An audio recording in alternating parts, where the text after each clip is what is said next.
Colonel Robin Olds banks his F-4 Phantom northwest toward Phuc Airfield, leading 7 flights through North Vietnamese airspace at 18,000 feet. His jamming pods are transmitting the radar signature of vulnerable F-105 bombers, machines the enemy wants to kill. The deception hinges on a 2-decibel margin. If the synthetic radar return drifts beyond that tolerance, ground control intercept operators will recognize the formation as fighters, not bombers, and keep their MiG-21s safely on the ground. For the next 45 minutes, Olds and 27 other Phantom crews will fly in complete radio silence, mimicking bomber speed and altitude, while every radar pulse bouncing off their aircraft must lie within a factor of 1.6 times the reflected power of a genuine Thunderchief. The enemy is watching. The pods are active. The trap is set. Earlier that winter, F-105 Thunderchiefs flew daily bombing runs into Route Pac 6, the airspace around Hanoi. Soviet-built P-12 and P-35 ground radars tracked every formation inbound, and North Vietnamese ground control intercept operators classified targets by radar cross-section. Large signatures meant bombers, so they launched MiG-21 interceptors. Small signatures meant fighter escorts, so they held the MiGs on the ground. The result was a one-sided attrition battle. Thunderchiefs, loaded with ordnance and flying predictable profiles, were easy targets for supersonic MiGs guided onto their tails by radar controllers who knew exactly when to commit and when to wait. American fighter escorts, flying top cover, rarely saw a MiG. North Vietnamese GCI operators became expert at reading American formations. A large radar return moving at 450 knots toward Hanoi signaled bombers. A smaller, faster return signaled F-4 Phantom fighters. When GCI detected fighters, they kept MiG-21s on alert, but did not launch. The MiG-21 was a short-range interceptor with limited fuel and missiles. Its advantage lay in surprise and altitude, not sustained dogfighting.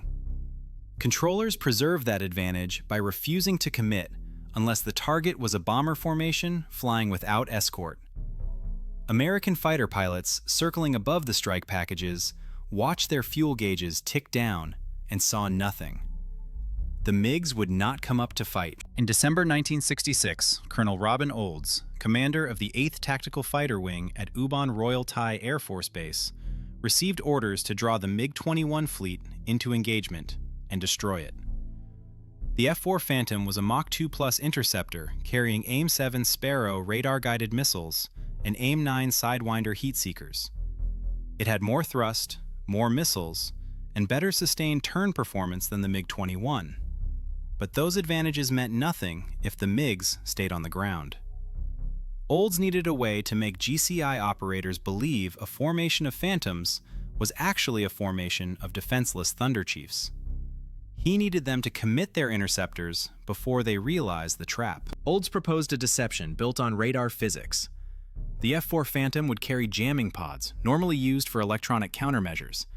But instead of jamming enemy radar, the pods would retransmit radar pulses at altered phase and amplitude to mimic the larger radar cross-section of an F-105 bomber. If the pods could replicate the Thunderchief's signature within a narrow tolerance, GCI operators would see bomber formations on their scopes and commit MiG-21s to intercept. The Phantoms would fly at bomber speed and altitude, maintain radio silence to avoid tipping off signals intelligence units, and wait for the MiGs to climb into engagement range. Then they would drop the deception and fight. The plan required precision in 3 domains: electronic warfare, operational timing, and fuel management. Intelligence confirmed that North Vietnamese P-12 radar could resolve radar cross-section differences as small as 2 decibels, a factor of about 1.6 times in reflected power. Any deviation larger than that would alert GCI operators that the formation was fighters, not bombers, and they would hold the MiGs on the ground. The F-105 Thunderchief, with its large fuselage and external ordnance, presented a radar cross-section of roughly 10 square meters. A clean F-4 Phantom presented about 5 square meters. The jamming pods had to double the Phantom's effective return and hold that synthetic signature stable across the ingress. If phase timing drifted or pod output varied, the deception would collapse before the MiGs ever left the runway. Olds electronic warfare officers ran the calculations. The ALQ pods, when carried in specific underwing positions, could retransmit received radar pulses to increase the F-4's apparent size. But the effect was frequency-dependent and aspect angle sensitive. The pods worked best when the Phantom was flying directly toward or away from the radar. Any deviation in heading or roll angle would shift the return outside the 2 decibel window. The solution was rigid flight discipline. Maintain bomber speed of 450 knots, hold altitude at 18,000 feet, and fly straight inbound legs with no maneuvering until after the MiGs committed. Every flight lead received a card with the exact pod settings, airspeed tolerance, and heading restrictions. One crew deviation could give away the entire formation. Weather reconnaissance over Phuc airfield showed solid cloud cover. The mission required visual identification range for Sidewinder shots. Radar-guided Sparrows were unreliable in the chaotic merge of a turning dogfight. That meant clear skies, or at least a break in the overcast, directly over the target area. Intelligence indicated that the MiG-21 regiment would disperse to secondary bases within 48 hours if no action was taken. Olds needed the weather to break within 2 days, or the concentration of targets would vanish. Every morning, reconnaissance flights checked the cloud deck. Every evening, Olds reviewed the forecast. The mission was ready. The weather was not. The operational plan required 7 flights of F-4s, 28 aircraft total, to ingress in staggered waves, timed 5 minutes apart. Coordination would rely on prearranged timing and visual signals only, no radio calls. North Vietnamese signals intelligence units monitored UHF frequencies constantly, and a single transmission in the wrong place would alert them that fighters, not bombers, were inbound. GCI would recall the MiGs before visual range. Olds briefed every flight lead. Maintain silence from engine start until the first MiG is spotted. 45 minutes without a voice, without confirmation, without the reassurance that the other flights were on time and on course. Trust the clock. Trust the plan. Each Phantom carried enough fuel for exactly 15 minutes of combat maneuvering at full throttle over the target area. Then a 200-mile egress south to tanker rendezvous. That 15-minute window assumed the MiGs engaged immediately after the first wave arrived. If GCI delayed the scramble, if the MiGs climbed slowly, if the intercept geometry forced extended maneuvering, the Phantoms would hit minimum fuel before scoring kills. At that point, the choice was simple. Disengage and run for the tankers, or stay in the fight and risk flameout over North Vietnam. No one wanted to eject near Hanoi. The fuel math was unforgiving, and every flight lead knew it. January 2nd, 1967, 1400 hours. Weather reconnaissance reported a break in the cloud cover over Phuc. Olds ordered immediate launch. Ground crew swarmed the flight line at U-Bahn, pulling chocks, arming missiles, running final checks on the jamming pods. The first wave taxied in sequence, Olds in the lead, followed by 3 wingmen. Engines spooled to full power. The weight of external tanks and missiles pressed the Phantoms into the runway as they accelerated past rotation speed and lifted off, climbing southwest toward the Mekong. The clock started. 45 minutes to target. Radio silence in effect. The weather had given them one chance. First wave crossed the Red River at 18,000 feet, jamming pods active. Olds held 450 knots and a steady heading toward Hanoi, matching the profile of an F-105 strike package. The underwing pods retransmitted every radar pulse from the North Vietnamese early warning network, synthesizing a return 10 decibels stronger than the Phantom's natural cross-section. Outside the cockpit, the sky was empty. Inside, the radar intercept officer monitored the threat display, watching for MiG radar emissions. UHF radio remained silent. Olds checked his watch. 32 minutes since takeoff. 13 minutes to the ingress point. The enemy was watching, but they did not yet know what they were seeing. At Bac Mai, the North Vietnamese ground control intercept radar picked up the formation.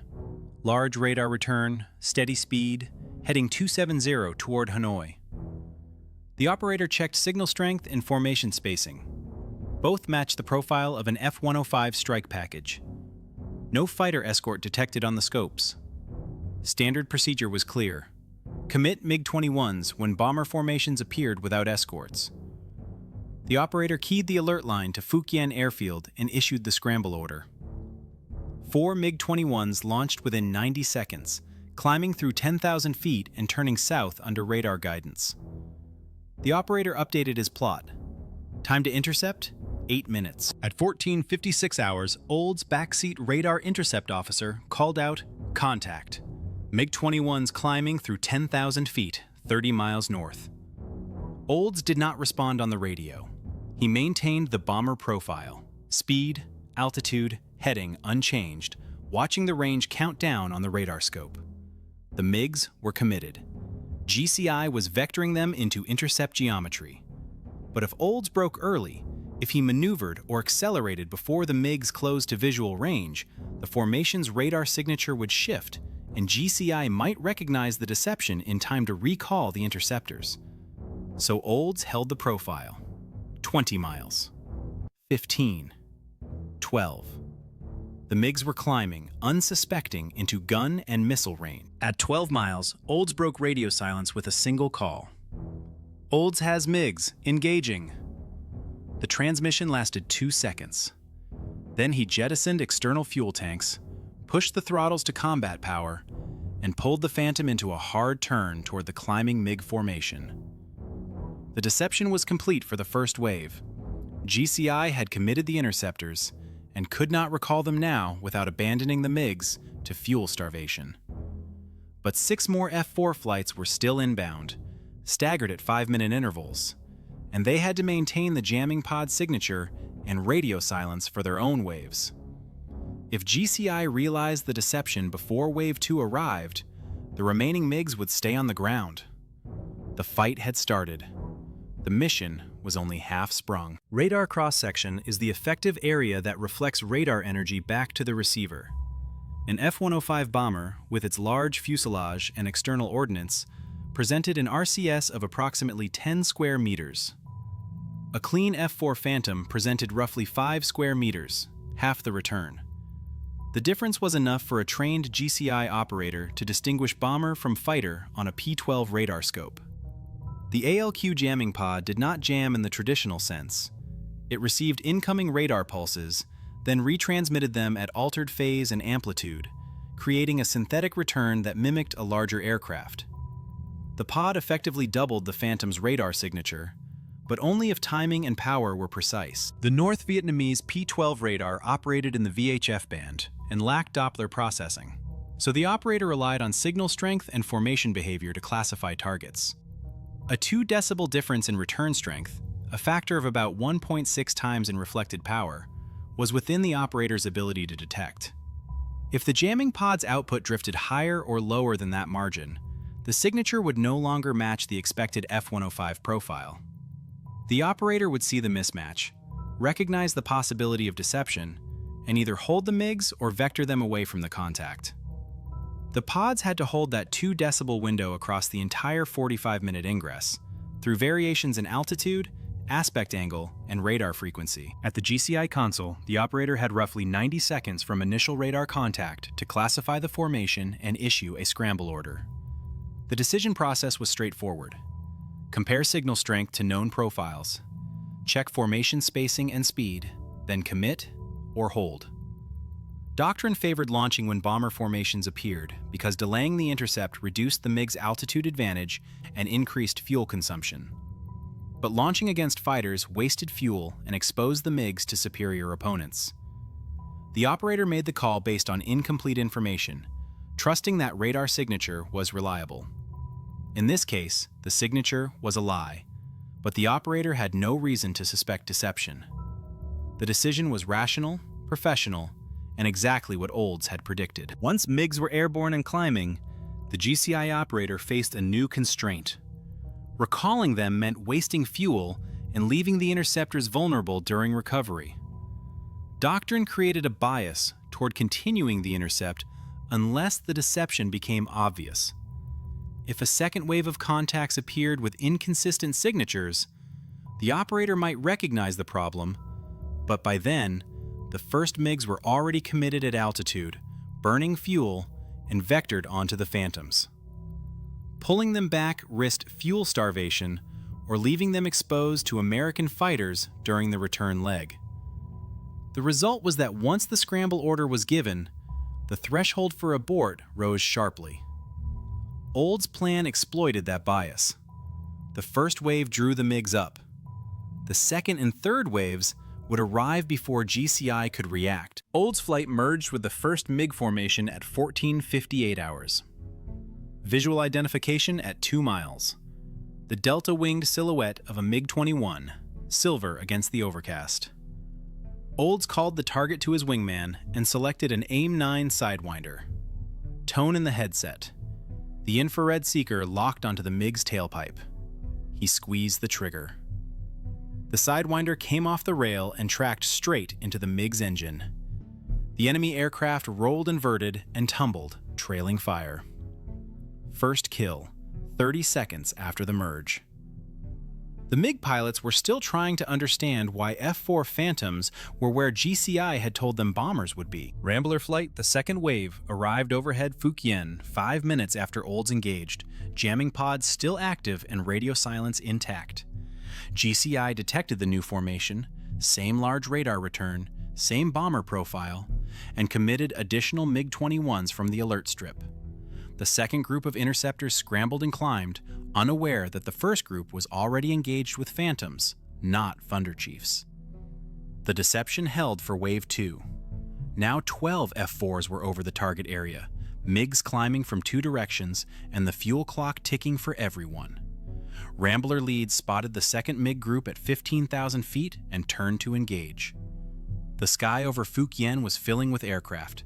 Olds checked his fuel state 12 minutes into the engagement, enough for 3 more minutes of maneuvering at combat power, then forced egress south to the tanker rendezvous or risk flameout over Hanoi.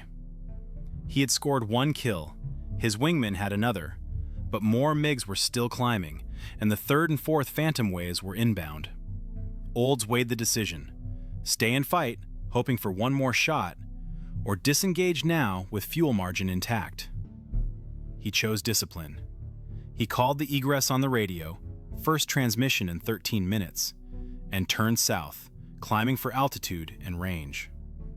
Behind him, Rambler Flight and the following waves would have to manage their own fuel and finish the fight. At the GCI console, reports were coming in from multiple MiG pilots.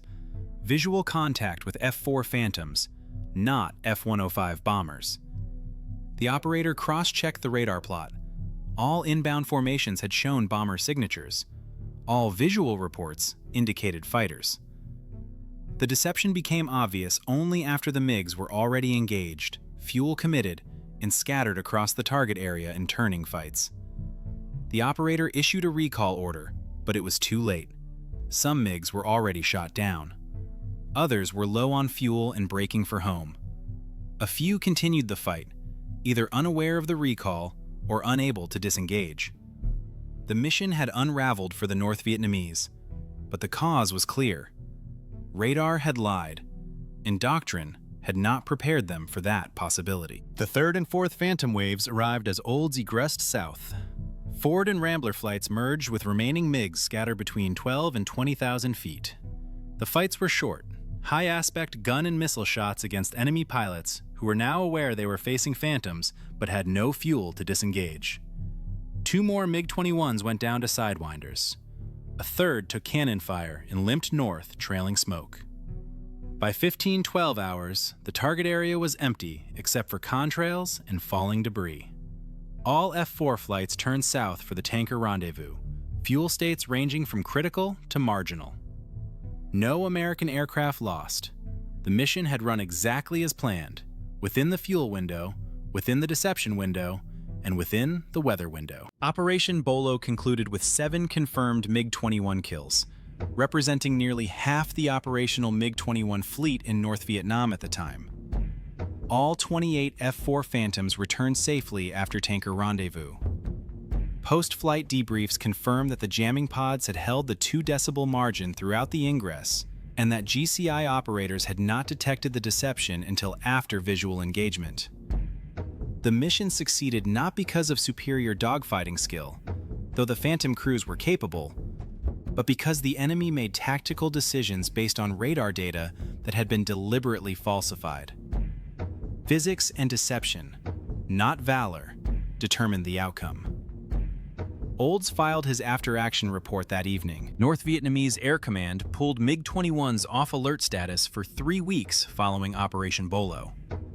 The stand-down allowed time to revise GCI procedures and retrain operators.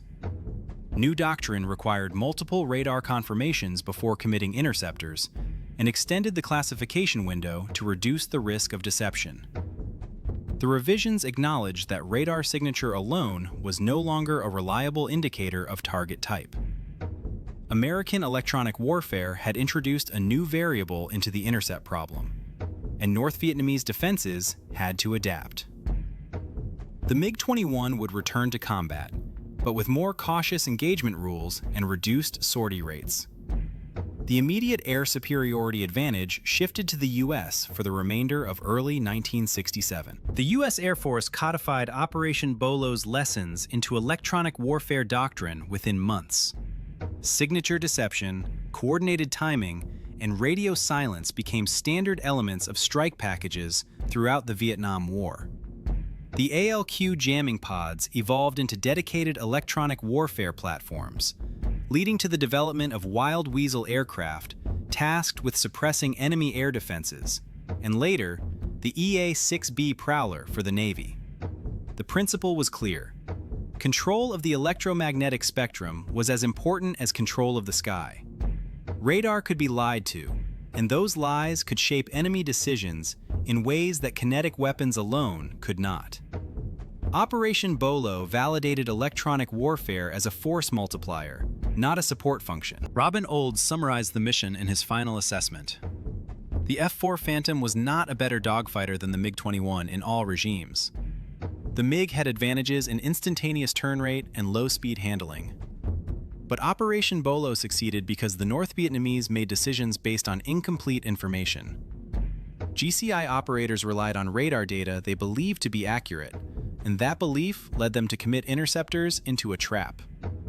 The mission demonstrated that competent adversaries could be defeated not by outflying them, but by controlling the information they used to make tactical decisions. Physics, deception, and operational discipline determined the outcome. Everything else was secondary. Operation Bolo's electronic warfare model influenced air combat doctrine for decades. The Gulf War strike packages in 1991 used coordinated jamming, signature deception, and radio silence to overwhelm Iraqi air defenses in the opening hours of the campaign. Stealth aircraft like the F-117 and later the F-22 and F-35 took the concept further, designing airframes with inherently low radar cross-sections rather than relying on external jamming pods. But the principle remained. Control what the enemy sees, and you control what the enemy does. Olds' 2 decibel margin and 15-minute fuel window set a template for missions where engineering precision, not raw performance, determined success. The lesson has not aged. One of the ALQ jamming pods used in Operation Bolo is preserved at the National Museum of the United States Air Force. The mission board from Ubon, with 7 red stars marking confirmed kills, hangs in the same hall. Visitors see the hardware, the pod, the missiles, the aircraft, but the mission's real achievement was invisible. It was the 2 decibel tolerance held across 45 minutes of ingress. It was the 90-second window in which a GCI operator made a rational decision that turned out to be wrong. It was the 15-minute fuel margin that forced every flight lead to choose between one more shot and safe egress. Operation Bolo succeeded because competent people, operating under constraints, made the physics work. That is the story the hardware does not tell.